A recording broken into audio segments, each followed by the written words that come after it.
Peggy Hoy, how are you? I'm great. How are you? I'm doing swimmingly. And in fact, I have a new cup of coffee here, which I likely don't need, but I'm going to drink it anyway because it's great.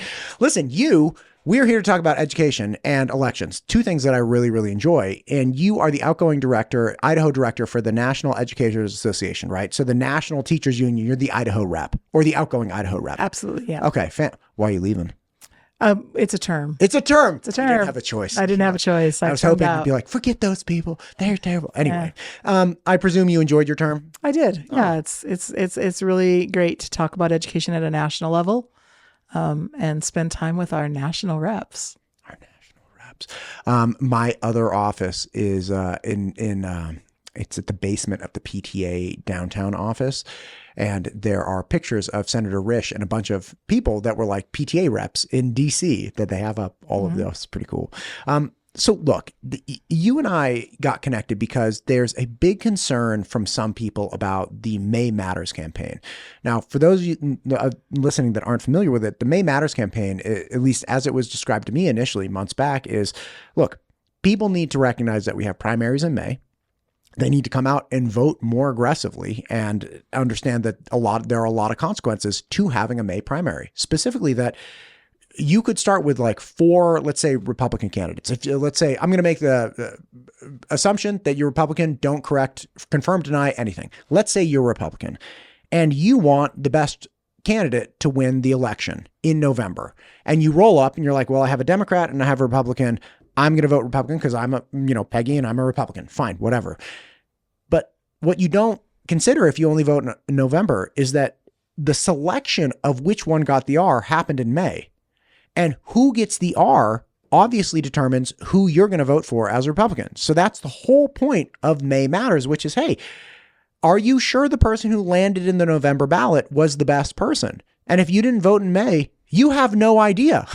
It's like, could have been good, could have been best, could have been the worst, could have been whatever, right? So it's that May timeframe that actually determines if you're a Republican and you want to make sure the best person lands, it's that May election that actually really matters. And that's the situation in the vast majority of Idaho where people in general vote for Republicans. So whoever makes it the Republican as the Republican candidate for the general election gets the Republican vote. And that's, again, the majority of Idaho. So this campaign is predominantly focused on getting people to engage and participate in that May election. Is that broad strokes accurate? Absolutely. That's exactly what it is. Really educating our constituents, our educators, our communities on why is May important? Why is that election important? And then how do you research your candidate so that the candidate coming forward on the Republican Party is the one that's going to really meet the needs of the communities that they serve? This is being portrayed as a teachers union ploy to like install, crazy teacher union favored politicians. Why? Because nothing I've ever heard either from people individually or nothing I've seen online has portrayed it as, like, this is our chance to take back Idaho as like, crazy teachers union. It's like, I don't understand that. Yeah, I don't know either. I've read some articles. I've had some conversations. I think that it's, if teachers can get organized, if teachers get together and we do a good job educating our communities and our communities get involved, then maybe they're thinking that we're going to get the people in there that are going to represent us. And they don't, maybe that's what it is. Maybe it's a fear. Maybe they don't, I don't know. I don't know why they're saying that we're trying to take over. We're not. But our job is political. Everything that we do in our classrooms is determined by policy, whether it be school board policy or state policy. So for us to sit back and not get involved is really hurting our profession. So in order for us to be able to have a voice, we have to play in the game. We have to get there. We have to participate in that election. We need to know where these people are and what they're determined is important for education. And so for us to sit back and not do it is really hard. And, if you look at the numbers, I'm from the Magic Valley, and I can tell you that in the last primary that happened in the Magic Valley, if I were to break down the voter turnout, just by educators alone, it was dismal. And I don't feel like that they don't care. It's just that they don't realize that the real election is in May. The person that's going to be on that ballot is determined in May. When you say that everything you do in the classroom is political or determined by politics, help me understand what you mean and how deeply ingrained that is. Okay. All right. Let's just go with a bell schedule. You have to have, according to state policy, Idaho code, you have to have so many minutes in the classroom. So your bell schedule is determined by state policy. The curriculum that we teach is determined by policy, whether the school board, the school board says, the state might say, here's your standards. The school board says, here's the approved curriculum to use. So then that's done by school board policy. And the school board is obviously made up of elected officials. Right. So that's what I mean by that, is that everything, right, all of our decisions are made by people that are elected. So bell schedule, state policy, certain number of minutes of instruction, curriculum, which is the state says, hey, look, you can select from this set of curriculum. And then the localized school board says, okay, we like this. There was that big snafu with Prager University and Superintendent Debbie Critchfield recently, right? Because what she did, she added on, it was my understanding that she added on a set of curriculum coming out of, I believe, Prager University or, an adjacent company, added that on as an option to Idaho.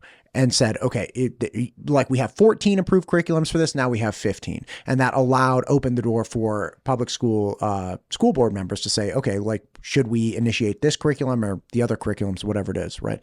But they all select from that. Like there's no outside of it, I'm just going to do whatever I want. No, like when we sit down to do curriculum, like I've done curriculum planning. I've been a part of curriculum for years. I mean, I've been in this field for a long time. And before you even get started, it has to have certain requirements. So you can't just pick any curriculum. So I think by her making that an option, it's now that people could use that if they chose. But again, there's a lot of criteria that we have as a district to look at to find that curriculum that's best for your district. But it's determined, the outline of what has to be included is coming from the state. Let's keep digging. Okay, so we have curriculum, we have bell schedule. Pay is politicized, correct? Because Absolutely. We have bonds are for buildings, levies are for learning. So we have levies that can be supplemented or modified by the local community. Those levies are run by the direction of the school board, correct? Correct. So the school board would then say, whatever school district you used to teach in, the school board says, hey, we're not going to run a levy to pay our teachers more.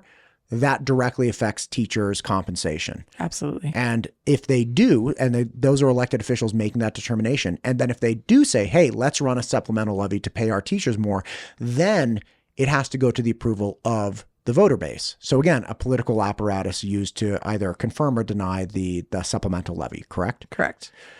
What about your retirement? Who determines your retirement? So retirement, that's a good question. And I don't know if I don't know exact. I just know that our retirement system is, I don't know. Honestly, I don't know if it's in code or not, but it's probably a state-run retirement system. I think right? We're part of the state retirement system. Okay.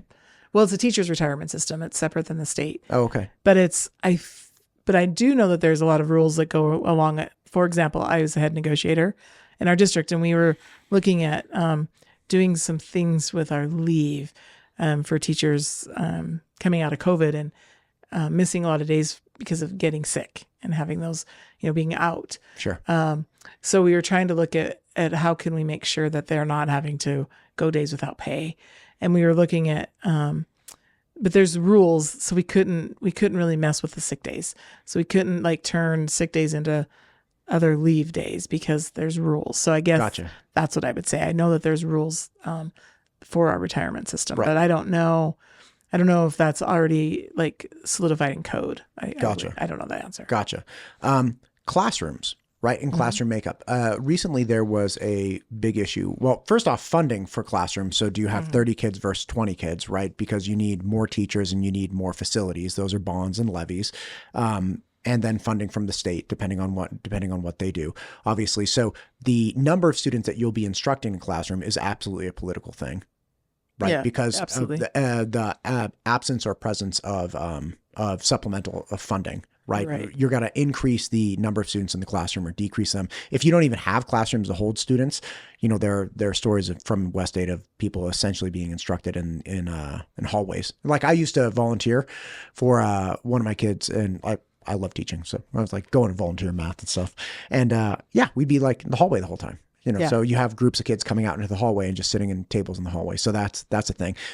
But even recently in West Ada, there's a big issue with what people feel is appropriate within a classroom. And you have justifiable concerns on both sides. You have, let's say, more liberal leaning people are saying, hey, I don't want a crucifix and like Jesus saves in a classroom, right? Sure. Like, let's not have that. And then you have more conservative people saying, hey, I don't want the LGBTQ flag in this classroom. Okay, great. So both sides have things. They're like, I don't want any of this nonsense, right? That's what they would say. I'm not saying it's all nonsense, whatever it is. The point is you have then constraints on what you can put in a classroom because the district doesn't want to offend either the left or the right. And they have to go down this straight line. So when you walk into your classroom, how you can decorate it or what you can decorate it with is 100% politicized. Yeah, it is now. I don't know that it has always been that way. I mean, I've been teaching for 34 years. I just finished my 34th year. And what do you teach? Well, I have a lot of different things. My most recent was a instructional coach. So I worked with teachers. Oh, awesome. So I did that for 7 years. Prior to that, I did middle school math. And prior to that, I did elementary for about 10 years, 6th grade. And then I started my career teaching 7th and 8th grade language arts. Yeah. So it's been a long 34 years. I tutored initially, like elementary and middle school kids. And, man, the seventh and 8th graders, because like 5th grade, they're still kind of nice. And then 6th grade, they get real snarky. And then the 7th and 8th graders, they're not bright enough to really be formidable, but they're trying. It's like you can kind of talk. You can't swear at them yet, but you can kind of talk to them. Yeah, man. And again, math was always one of the, they get really frustrated because math is, getting difficult in middle school. Yeah, it's a good time. Anyhow, I'm sorry, you were saying it wasn't always. Yeah, so I don't feel like it was always that, like that piece wasn't so politicized because I think, and I don't mean to go down any rabbit holes, but I feel like what's changed is perception. When I look at how I approach teaching 30 years ago compared to how the teachers I'm working with are approaching it now, I think fundamentally it's the same. Like our goal is to get our students educated to be successful members of our communities. That's our goal. I don't think that's changed. I think what's changed is the rumor. I don't know if it's rumor, just the perception that we're trying to like feed our students this, whether it be the conservative stuff or the liberal stuff. And that's really not, like, we don't wake up each day and say, I'm going to go in and I'm going to make sure that I teach this far left or far right ideology. I don't, that's not happening, but that perception is there. And, you see it everywhere. It's not just in Idaho, it's nationwide. Like this perception is out there. And I think that has changed. I could think about a lot of reasons why that's happened, but why do you think? If you might. I think part of it is that we've drifted away from the traditional way we prepare our educators. We have a lot of alternative educators now that are coming in who haven't gone through the general college curriculum of learning how to teach kids, right? So we have all these alternative people coming in that have expertise in, let's just say, math. Sure. They're experts real in math, good at geometry, but they don't know how to explain it down to the kids' level. And so why I feel like that's kind of caused a shift is that then they also didn't have the training and they didn't have the ethics courses that they need to, the code of ethics about what being you can political, and what you can and can't say in the classroom, right? So those kind of things are gone. And so you might get a teacher that doesn't have that background. And then you start button heads with parents because you don't, I don't know. I just, that's what I see. That's my part of the thing that I see is that we've changed,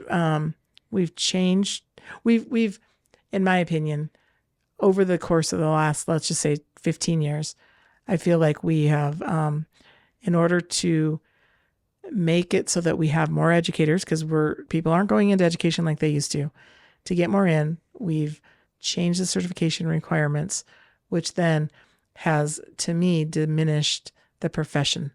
It's diminished what the profession could be. And so when you diminish a profession and you have people coming in that don't understand the why, then you get into issues. This is your point is one that I have not, I mean, I don't know why, but I haven't thought about it.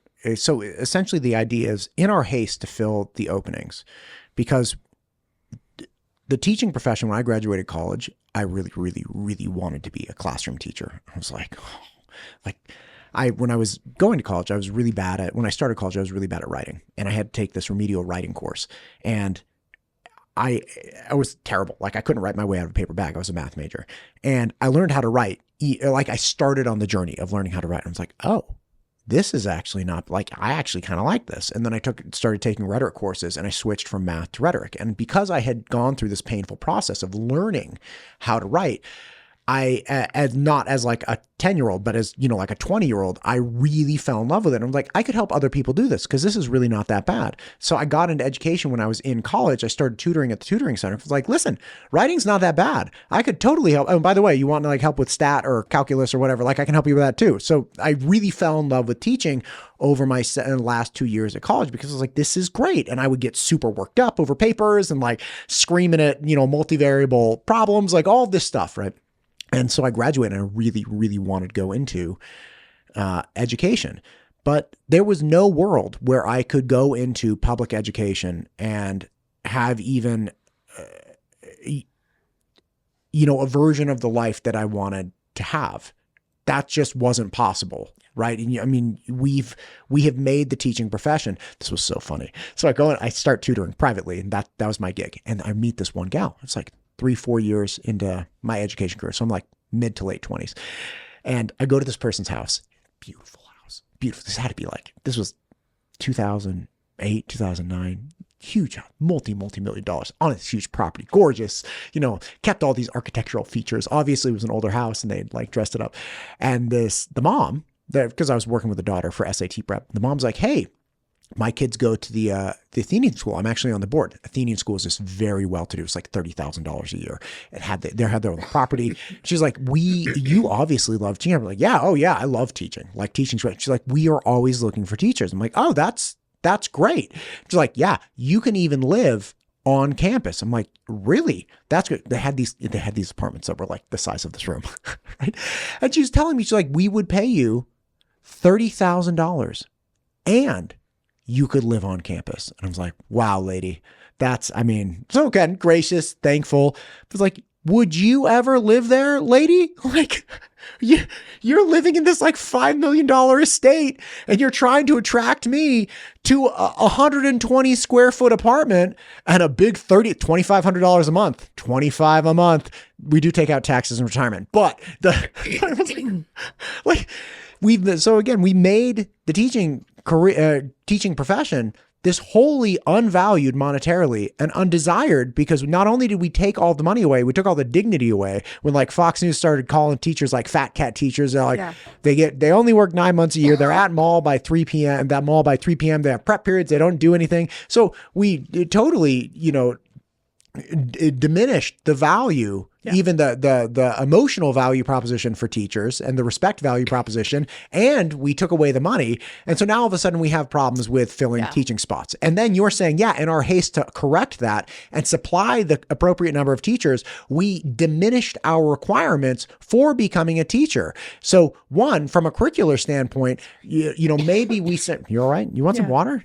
I'm good. Okay. So from a curricular standpoint, you might have people that could do the work, but they're not trained sufficiently enough to, one, apply that work to every student, and they missed the mark with like, hey, you can't say that to kids, or like, hey, you can't say that to kids, or whatever. Like, you can't talk politics, you can't talk this, you can't talk that, because that's the way teaching is supposed to be. And we axed part of those requirements in our haste to get teachers in the classroom. Like, that's the broader picture. I think so. Yeah. And I'm not saying that all people that go an alternative route, by any means, they shouldn't be there. That's not true. We've had I think you said that. You said that for sure. You said that. Yeah. Guaranteed. You said that to everybody. We have some amazing alternative route teachers. I'm not saying we don't, but I will just say, as my job as a coach, when I'm trying to help my teachers with classroom management, and like, those are the kind of the pieces that we, and I don't want to say dummied down, but I think you said it right when you said that we changed the requirements. The requirements have changed, so people don't have to go through that traditional student teaching. You don't have to, student teaching, just get hired. So we're desperate. So you skip that piece where you're still learning how to not back a kid into a corner, how to communicate at their level, because it's different. Like, I could be the smartest person in the world, but can I explain it to a 12-year-old? That takes practice, and you have to master your craft. And so I feel like that's something that has changed over time. And so going back to the original piece about the politicizing, I feel like because we've changed the way that we're approaching our teachers going in, the people that are going into education, that's been a change. And then it's given fuel to the fire that we don't have qualified teachers. We can't do what we need to do. Our teachers aren't, back when I was a kid, the teachers X, Y, and Z, now they don't do that. And I just feel like we don't have enough people going in and watching and observing. And that's what we want to have happen. Like, when going back to the May Matters, when I'm looking at two different Republicans that are on that primary ticket, I'm going to look and say, which one of them speak my language? Which one have been into a classroom? Which one are willing to go into a classroom? And those are the conversations that should be happening before you decide who's going to represent you at the state level.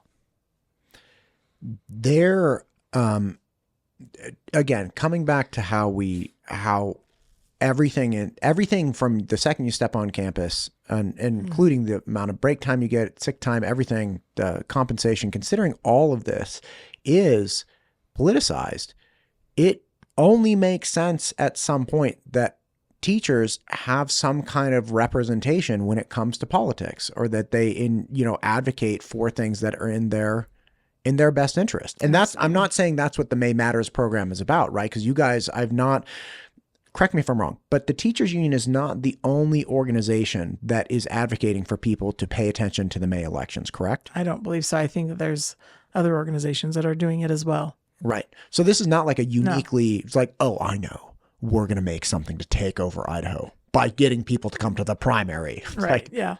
It's not it. And our goal is, like, I think I read somewhere in an article that somebody wrote that's saying that, that it was an article about the teachers union taking over. And one of the things that they said, and I just said, if only we had that kind of power. Right. But they were talking about how, we want to turn Idaho blue. That's not our intent at all. Like, I don't care if you're red or blue. I want what is best for my students. What is best to make our students have the best schools that they deserve. Our students deserve that. So that's what I'm looking at. I'm not trying to look at red or blue. I'm looking at policy. I'm looking at what is your thoughts on book bans that can ultimately hurt kids. What is your policy on that? That's the whole, like, we're about to turn blue is the most played out marketing ploy. Like, it's so overwhelmingly not true. Like, Idaho has never been more red than it is now, right? Like, we're only second to, like, Oklahoma that was entirely red or something. Yeah. Like, yeah. That's just not reality. And it's one of those things that is always utilized with anything. It's like, we're about to turn blue. We're going to turn into Colorado. It's like, will you stop? I can't anymore. Like, I'm not saying that I'm not for or against people. Like, I like policies, I like whatever it might be, but it's like, can we just stop with that marketing ploy? Like, it's just a joke. Like, Idaho's not about to turn blue. It's not realistic. Wait, and where's the trend? Where's the indication Where's the indication we're about to turn blue? Was it last November? Was that the indication? Because like we're doing a really bad. You guys are terrible. If you're trying to turn Idaho blue, you are doing worse now than you ever have in the history of Idaho. Absolutely. Like it's just not reality. No, Yeah. not at all. There's also a criticism. There's a criticism of the amount of money that is being spent on education. And this one to me is very interesting because, for instance, last legislative session, I think it was Representative Horman came in and she was saying, hey, we just invested $400 million into Idaho education. And that to me is curious because like if you build a house, okay, let's say I build, how many square feet do you think collectively the Idaho public education system is in charge of like 200 or 2 million square feet of buildings or something? Let's say it's 1 million square feet. Yeah. Okay. Let's say that 30 years ago, we built 1 million square feet of buildings. And for 29 years leading up to it, it doesn't cost us anything. Cause like we just like 30-year roof, air conditioning system, blah, blah, blah, whatever. It doesn't matter. But as you go, you have a maintenance cost and that maintenance cost is going to be proportional to the cost of supplies and service. So the idea that it's like that the public education system has been gaining so much money with no real results. It's like, no.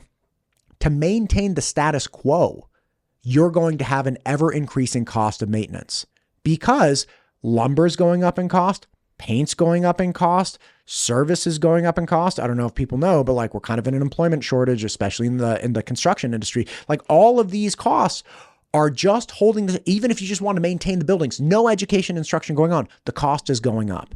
So there's an increasing cost just to provide a location for education to take place. Okay, let's start there, right? And in some places, it's like an exponential cost, right? Like everybody knows housing cost is going up because construction cost is going up. Why do you think our educational buildings are any different? Like it's the same thing. Then you have cost of living adjustments, right? Like COLA was like 8 or 9% in the last couple of years. I'm close to that, right? Yeah. Like what was inflation in 22 and 23? It was like 8 or 9%. Yeah. Yeah. Yeah. So like we have the cost of teacher instruction and getting new teachers and everything going up. Like all of these things are driving up that even if you keep the exact same teachers, the exact same buildings, you're going to have an increased cost to administer education. And that's the way it goes for everything. It's the same thing with fire departments. It's the same thing with police. It's the same thing with any government entity that has to maintain properties and salaries. Like that's just the way the world works. Yeah, I agree. Great. Yeah, I agree with you right there. Whoa. Yeah, it is expensive and the costs do go up. And I think that that's also, the whole argument when it comes to the funding piece too, when you think about enrollment versus attendance, right? So, you get your funding based on your best 10 days in October or whatever. Sure. Okay, great. It doesn't matter if I have a bunch of kids that are out sick or on a vacation or they're not in the classroom. I still have to teach those kids. Like just because they're not sitting, their butts aren't in the seats, they still deserve that education. And so to be funded based on kids' butts in seats doesn't make sense. How should they be funded? I think it should be on an enrollment base because if they're enrolled in my classroom, I have to pay them, I have to teach them whether they show up for a week or not. I mean, there's schools that have kids that take off they're going to go on a vacation and they miss 5-6 days of school and we still have to teach them that. They still have to learn the curriculum when they're gone. We catch them up when they come back and we're good at that. I feel like teachers are good at that. But if we're not going to be, if we're not getting funded because those kids took by chance the week off that they're looking at the funding formula, then we lose money into the pot to pay, and then you lose teachers because you don't have the funding for it. So what is the argument for attendance based? I have no idea. Yeah. It's a really good question. Was it that schools would be less incentivized they would incentivize people to take more time off because it would take a burden off of the teachers? I don't know. I know, there was a time, and I don't know if districts still do this, but there was a time when like districts would have awards, like they would give to try to keep their attendance at 90% or whatever. They would like at the secondary level, you could if you don't miss any school, you don't have to take the attendance final. Like they would incentivize kids to come to school, right? So then you're incentivizing kids to come to school sick. I don't know that that's still a practice. I don't know if people still do that, but I know that that was something that would happen. And so is that really what they want? They want us to have sick kids at school? Like, I don't know what the secret sauce is for education funding, but it's got to be better than just having who's in your classroom on the day that they choose. So the attendance just doesn't work fundamentally in your mind because it's not representative of the entire body of teaching that has to be done. Because say there are 100 days and a kid misses 5 days and you only get paid for 95 days instead of 100 days. The assumption from a teaching standpoint is that even though the person missed physically 5 days, you caught them back up so that they can proceed as normally. Right. I think, and the funding is not, it's not like you're getting paid 95 days if they're only there 95 days. It's not that. It's that if I have a class of 35 kids and I have 7 kids absent on the day that they check the attendance or whatever, and then that means that I only had 30 kids because those 7 kids weren't there. So then that's the number that they use because they look at whose butts were in the seats on that day. Is it only one day? I don't know if it's one day. I think it's over a period of time. I think it's your best 2 weeks of October or something like that. I don't really know. I don't know. It's fine. But the idea is that you have a snippet of time where they determine the average number of kids in your classroom. Yeah. Yeah. So that's what I'm saying. And so on paper, when they look at it, oh, you only have 30 kids, but really have 35. Does that make sense? Yeah. So I have to educate all 35. Yet another... Because they're enrolled in my class. And this is another political issue, right? Because enrollment versus attendance-based funding is a real issue within the state, being determined by elected representatives, State Superintendent Debbie Critchfield, things of that nature. Absolutely. Man, this is a wild time. So crazy. It's so crazy. Yeah. So bottom line is, May matters. Get out and figure out who the best Republican candidate is, figure out who the best Democrat candidate is, depending on who you are. Independents don't have to worry about it. Good for them. But bottom line is figure out, just participate in that because that's the real selection of who's who in Idaho. And if you look at if you were to look at a ballot, let's just say for last November, the last primary, last May, if you were to look at the ballot, I don't know that you would have any contested races. Maybe a small handful of contested Democrat races, right? So if you're like, I'm going to just be a Democratic voter because I'm a Democrat, then there's no competition. So that means you're just going to vote. If you're not, so that's why the May Matters is important, because if you're going to vote for that person, they're going to still be on the ballot in November. But over here, who do you want them to be going against? Right. Because if your Democrat doesn't win, you want the next best person that's going to represent your values. So I think that's something to consider too, is that when you're in a one-party state like Idaho, it's a one-party state. And it's not going to be turning blue. To turn blue. It's not. We're on the precipice. We're right there. And it's, it's when I look at, from a union standpoint, when I look at the legislative candidates that I know that I've worked with and that I've gotten, I'm advocating for, I go door knocking for, it's because they're student centered. When you have questions and you ask 2 different candidates about education issues, and the one that's all about the student and not about other things, and I can't even think of an example right now, but when that's who I'm going to go door knocking for, I'm going to advocate for that person that looks at what can we do for our kids. And that's what it's all about. And there is a point. I mean, in this conversation, you have to square with the reality that if you diminish, let's take it from a purely business standpoint. If you want higher quality talent, you got to pay for higher quality talent, because the higher quality you are as far as cognitive capacity and training and everything, you're going to have more options. So to attract that person, you got to pay more money for it, right? So people that are frustrated with or against education, that are advocating to decrease the funding to education. It's like, how are you going to improve the education for the kid? Like, at some point you have to realize there's a positive correlation between the better quality teacher and better quality educational experience. Okay, so what do we need to get better quality teachers? How about an instructional coach, right? Like, let's fund somebody who trains the existing teachers better, right? So instead of replacing all of those teachers, they've already self-identified and have some capacity to educate. We just want to enhance that capacity. Okay, well, let's fund an educational coach. Like, we can do these things, but at some point,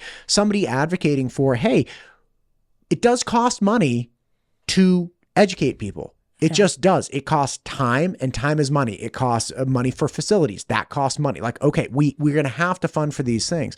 And I think it's just I think it's disingenuous when people criticize those wanting to fund education, be it private or public. Because look, I was a private educator. I got paid, and you did not get me to show up for free. And I would put my educational skills up against a lot of people and say I was worth every single penny of it. Like, my students liked it. Their results were great. They were quantifiable, all of these things. And it cost money to get me there, right? Either in home or in my classroom. And then I had to pay for the classroom and like all these different things. Like, there's money there. And there was, the students benefited from it. So that's not to say every dollar that's ever been given to an educational entity was like the absolute best, perfect. It's like, fine, I don't know. There's whatever degree of inappropriate spending you want, 5%.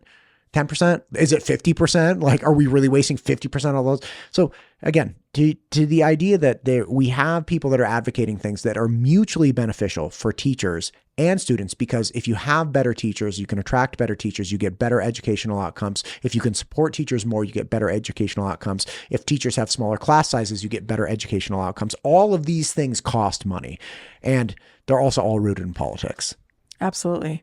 Yeah, and I think it goes to also when you think about the political piece too, where's our trust as in education as well? And what I mean by that is, let's look at the school voucher bill, right? If you look at the data and you watch the testimony and you see that it's, you had 50 people opposed and 4 people in favor of it, and then the committee just passes it through with a do pass recommendation to the floor, then you lose your trust in your elected officials. And so then when that happens, I think that also that makes it so that educators feel like, do I even have a voice? So then it goes back to this May Matters. You do have a voice because you need to get those people that will listen, right? So I know that it's not everything that they do at the Capitol is about education. I know, I understand that. But when you do have these education committees, you want to have people in there that understand what's best for students and not for their outside interests. You know what's so difficult? It's like, I had a really bad experience with the teachers union in my former state that shall not be named. And it's so difficult. It's like, listen, not all unions are created equally. Not all teachers are created equally. Not all organizations are created equally. They might have similar titles or similar charters. That doesn't mean that all people at the head of those organizations, are the same. And it just, I'm sympathetic when people say, hey, I don't like the teachers union because of X or Y. And it's like, yeah, I got in the chamber right now, I got perfect examples of like, I understand what you're saying. But at the end of the day, one, that's not an experience I've had in this state, right? So it's not fair to make you pay for, a crime committed by somebody else. And two, at some point, like, like, what's the alternative? Yeah. I spoke with a representative over, I believe it was Representative Tanner at the end of the legislative session. And he attributed the bind that public education is in right now to teachers' failure to push back against policy. And I thought that was so curious because, like, well, I mean, aren't there like union busting bills up? And again, I'm not saying he's responsible for it, but he was like, teachers, should have pushed back harder. I can't remember exactly how he put it, but he was like, that's the problem. Like, they didn't push back hard enough. They have all these policies and burdensome requirements. It's like, they should have pushed back. It's like, okay, well, if you as the elected representative are saying teachers should push back, then you must be in favor of them having a very strong union. So it's like, okay, Fine. Like, what's the solution? I Yeah. don't understand. Yeah. And then when you do push back, then how are you heard? So teachers can push back all they want, but when you have a legislature that doesn't want to hear you, then that would, so that strong union is important because that is a voice, right? It's how is our voice elevated at the Capitol, and we do have lobbyists that work for us. I mean, that's our dues pay for that. Our dues don't pay for the political part. We don't pay for any of the political work, but we pay for the lobbying that's going over and looking at bills and reading it and saying, this is going to affect your classroom. And then what should the union do? We should educate our people. So when they say we shouldn't be political, how can we not be when we can't just let decisions be made without having a voice? That's not what's in the best interest for our profession, and it's what's in the best interest for our students. We're the experts. We should be able to have a say. Peggy, my goodness, I feel like we've covered a lot of ground. Yeah. You are the outgoing president or director? No, NEA director. You're the outgoing director. So this is not going to be your problem for very much longer, right? Like, that's the idea. You just get to go back to teaching and getting on with your life. Yeah. I mean, I'm not going away. I mean, I'm still relevant. It's just so much. Yeah. It's so much to track. It's so much to fight, it's so much and again, I did a dump truck of educational videos over, or education interviews, over the legislative session, talking to people on all sides. And I enjoyed every conversation. I had, Senator Den Hartog on, I had Representative, Hostetler and Representative Horman. Like, I had Ron Nate on twice from the IFF.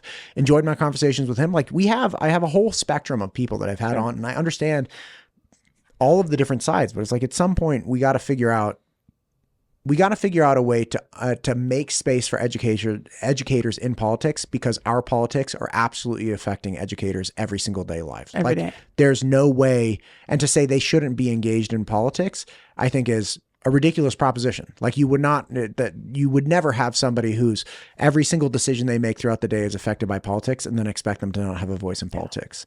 Well, I think I'm going to go back to what you said with your conversation, I believe, with Tanner. When you say that teachers should push back, well, the only way we can do that is if we're pushing back as a unified voice. So the union is important for that, to be able to lift up that voice.